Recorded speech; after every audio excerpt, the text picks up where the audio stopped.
Few open worlds in gaming have matched that of Bethesda's majestic, epic, and superlative snagging RPG Skyrim. A sprawling fantasy landscape filled with snow-peaked mountains, lush forests, and soaring dragons, the vast world of Skyrim is a joy to behold. Join us as we venture into this stunning landscape once again in our guide to the region of Skyrim. Designed by the same team who had previously crafted the apocalyptic wasteland of Fallout 3, Skyrim's open world was Bethesda's most ambitious yet. Following in the footsteps of previous entries such as Morrowind and Oblivion, Skyrim's landscape is encapsulated within the wider continent of Tamriel. As you might expect from a world that's hosted an entire series of classic games, this is a fantasy universe as detailed and varied as that seen in any other work of literature. Skyrim is located at the far north of Tamriel, and like the other provinces, is filled with unique races, evolving industry, and more sparring families and clans than your average season of Game of Thrones. Pull up a chair, my friend. This is quite a tale. Whereas Oblivion was relatively flat and filled with vast green fields, Skyrim is immediately recognizable by its large mountains and peaks, which are the highest in all of Tamriel. As well as its snow-peaked mountains and hills, Skyrim is also home to lush forests and rural villages. While Skyrim is certainly filled with areas of stunning beauty, this is a harsh landscape in which the bitter winters and constant snowfall make life treacherous for roaming adventurers.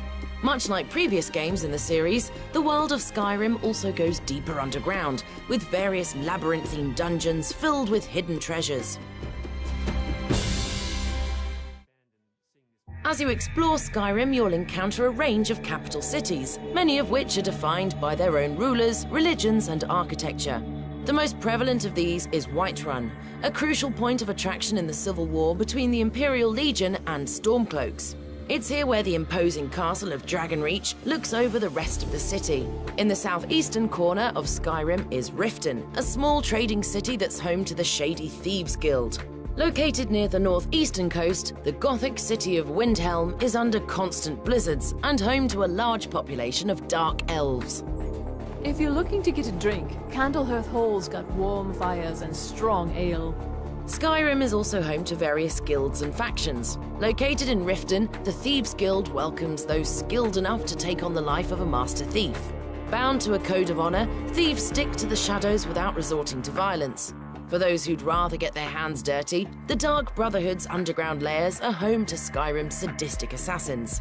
If you're more caring, there's also Windrun's Companions, a clan of heroic warriors committed to keeping the civilians of Skyrim safe.